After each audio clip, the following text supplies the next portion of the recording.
This video has spoilers. Do not watch this video until you've seen the regular full episode of The Twilight Zone. Otherwise, it will spoil the story for you. Hi, this is Andrew Bell, and today we're doing vocabulary for episode 24 of season 3 of the TV show The Twilight Zone. And this was probably from 1962, since the series started in 1959. The episode is entitled To Serve Man. This is one of the classic episodes. On most people's lists, the TV show was on for 5 years, and there were more than 100 episodes, and this is always in the top 5 of the episodes. The first word we have is unadorned, unadorned. And the sentence from the transcript is very simple, direct, unadorned. You basically have the definition right there. It's an adjective, and it means not adorned, plain. It was very simple. Its walls unadorned, the unadorned truth. When you adorn something, you make it beautiful. You add accessories. You embellish it. You make it look nice. Next, fretted, fretted. And people walked and drove and bought and sold and fretted and laughed. The meaning of the whole sentence is people lived their normal lives, doing all the things they normally do. They walked around, they were driving the cars, they went shopping, they bought things, they sold things, and they fretted. Fretted is to constantly or visibly be worried or anxious. It's to worry about things. It's another way to say worry, when you fret about something. Next. This next sentence has 3 terms. The world went on much as it had been going on, with a tentative tiptoeing alongside a precipice of crisis. Tentative is not certain or fixed, provisional, a tentative conclusion. The origin of this word is from the late 16th century, from medieval Latin, tentivus, from tentare, variant of temptare, meaning to handle or try. And so tentative is a plan. Maybe you're not going to do it, but you're going to plan to do it. But it's a plan that can be updated. To tiptoe is to walk around on the top of your toes when you try to walk very quietly and gently around an area. So it's a verb, and it's to walk quietly and carefully with one's heels raised up and one's weight on the balls of the feet. Precipice is a very steep rock face or cliff, especially a tall one. So, you've got a cliff and you're going to the end, and if you keep going, you're going to fall in.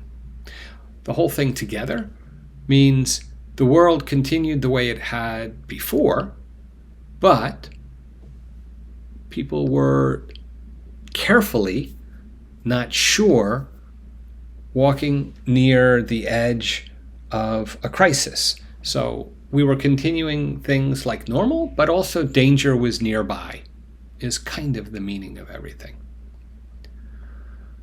That's when we should have prepared ourselves for any eventuality, but we didn't. Eventuality is a possible event or outcome, a result. You must be prepared for all eventualities. Basically, they're saying that when the aliens arrived, the people completely kind of trusted them, or at least 90% trusted them. But when you're looking back, right, when you look back in hindsight, I'll just write that here for a minute, then I'll delete it. When you look at something in hindsight, which means you look at it later, you're looking from the future back to the past. And when you look at hindsight, they're saying they should have been prepared, but they were not. They called themselves Canamitz and announced over the shortwave that on that given afternoon they would arrive on Earth. What is shortwave? Shortwave is not so popular anymore because of the internet. But shortwave was used in different ways. It's a special kind of radio where you can send messages long distance. So governments used them for international news, and you could send news all around the world using the shortwave radio. There were hobby enthusiasts, which are just regular people who did it for a hobby, and they would talk with people, and that's a two-way. That's a two-way, kind of like Facebook Messenger, but 80 years ago. And people would talk with people around the world. Sometimes they didn't even know them. They would just go on the radio and make friends and talk to people. Besides their use in international broadcasting, shortwave radio frequencies and techniques are utilized to relay telephone and telegraph communications over great distances. Amateur radio stations and portable two-way radios also operate at shortwave frequencies. Speaking on behalf of the United Nations, I can only tell you that at this moment it would be premature to assume hostile intent on the part of these Canamitz. Premature is too early, okay? Occurring or done before the usual or proper time.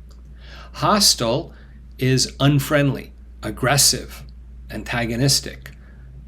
And when you use it for military, it would mean the enemy.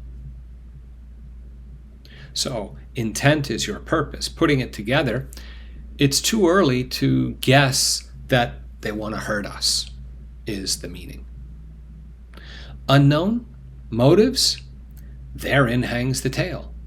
For in just a moment, we're going to ask you to shake hands, figuratively, with a Christopher Columbus from another galaxy and another time. Therein hangs the tale is used to suggest that there is a story about something that has just been mentioned.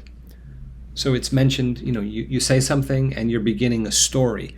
And what you said is what the story is about. Although we know your language, our own methods of communication are mental rather than verbal. Hence, the voice you hear me speaking with is totally mechanical. Our intentions are honorable. We desire above all things to help the people of Earth. Hence is, as a consequence, for this reason, or more simply, it just means therefore. Only that you simply trust us. That was what we all thought. It was the age of Santa Claus. Only these Kris Kringles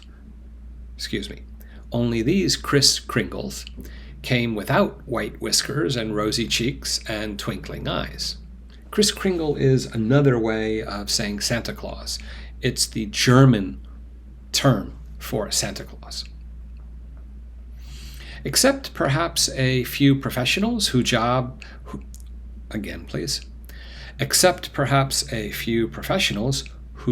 it was to second guess. In a sense, I was one of these, a decoding specialist for the United States government.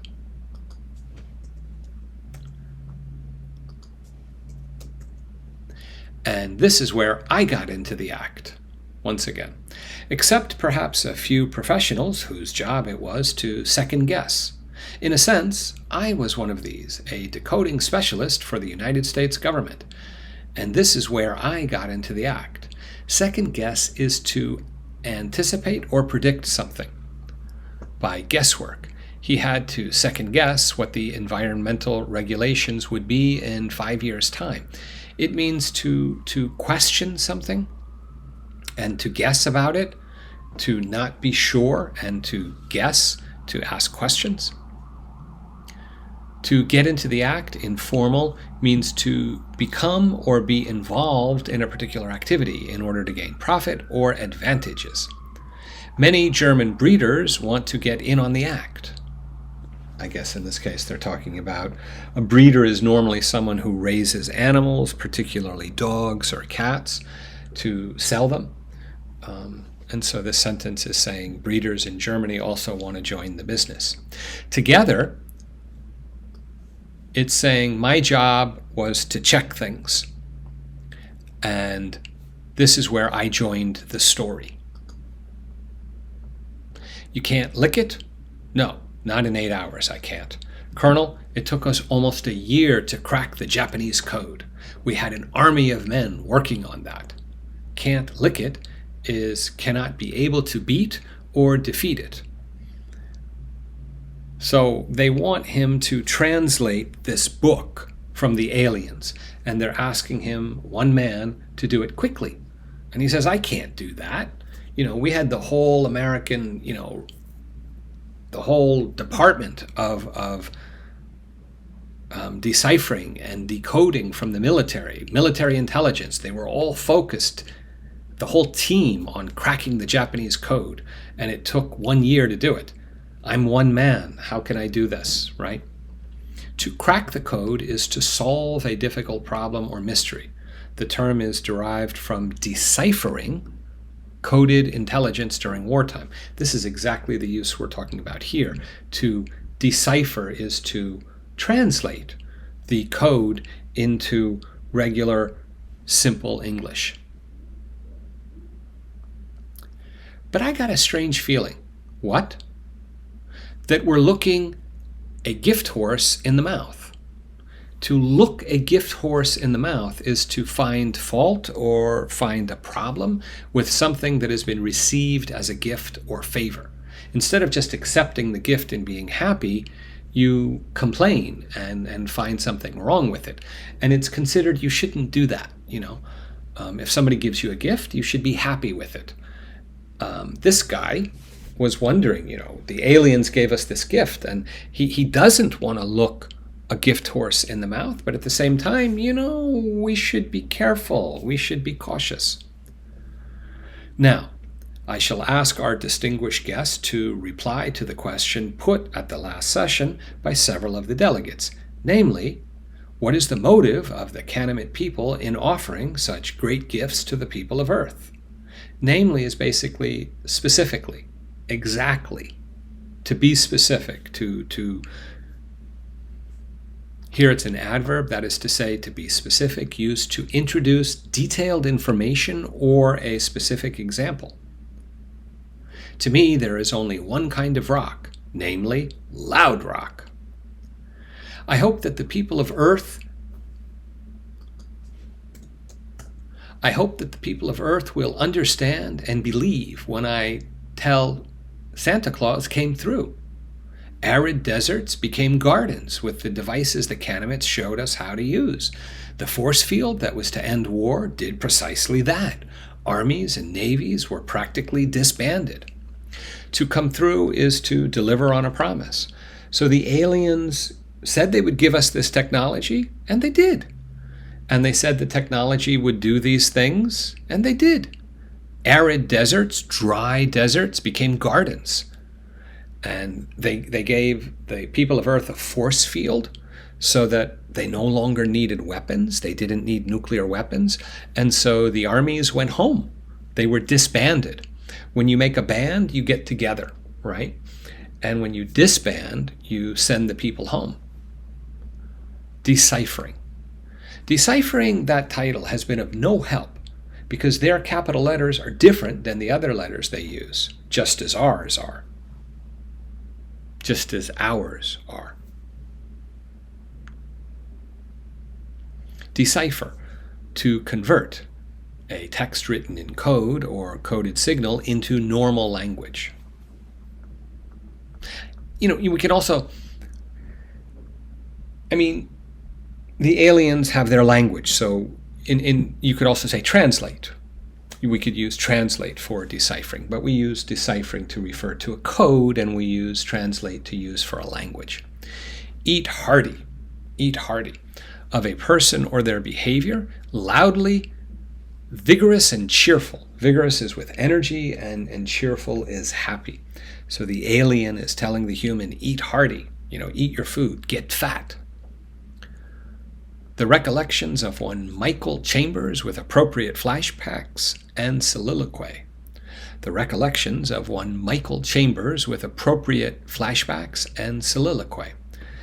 Recollections are memories, and so Michael Chambers is going to share his memories with you with good flashbacks. Flashbacks are when you go back earlier in the story. You're now in the story, and then you start to tell something that happened before. That's a flashback. And a soliloquy is an act of speaking one's thoughts aloud when by oneself, or regardless of any hearers, especially by a character in a play. So in a play, when you have a soliloquy, one character is talking to themselves, basically. Even if other people are there, it doesn't matter if the person is alone or if they're with other people, but when they're just kind of talking to themselves, this is a soliloquy. The evolution of man, the cycle of going from dust to desert. This is from the Bible. The Bible says that we come from dust and we will return to dust. The Bible says from dust to dust. This is an ironic joke, and they're saying from dust to dessert.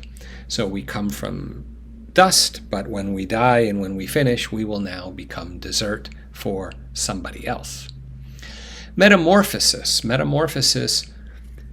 The metamorphosis from being the ruler of a planet to an ingredient in someone's soup means the big change. When you have a metamorphosis, it's a very drastic, dramatic change.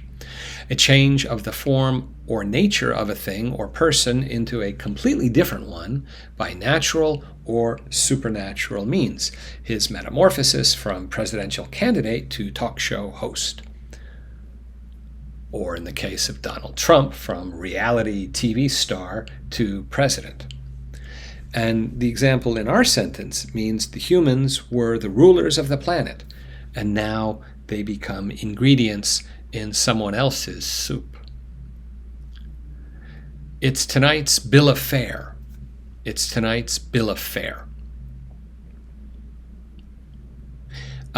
is dated? What does that mean, dated? It means we don't use it anymore. It's old. So the TV show was from 1962, and even in 1962, it was already becoming old. But now we don't say this anymore. But it means what's on the menu in the restaurant. So you would go into a restaurant and they would say, our bill of fare tonight is, and they would tell you what's available. So it was informal, and it meant the selection of food available to or consumed by a person or animal. Our bill of fare in Alaska included clams, mussels, and herring. It was also used to refer to a theater when you were going to go see a play, and they would come out and the host would introduce the play, the narrator, the MC, the master of ceremonies. Somebody would come out and introduce and talk about the play in the beginning, and they would say, our bill of fare tonight is blah blah blah blah blah. So it could also be used for a theatrical event. So when Rod Serling is using it at the beginning of the Twilight Zone episode, it's a double meaning. It has a double meaning. It refers to both the theatrical event, but also refers to what's on the menu.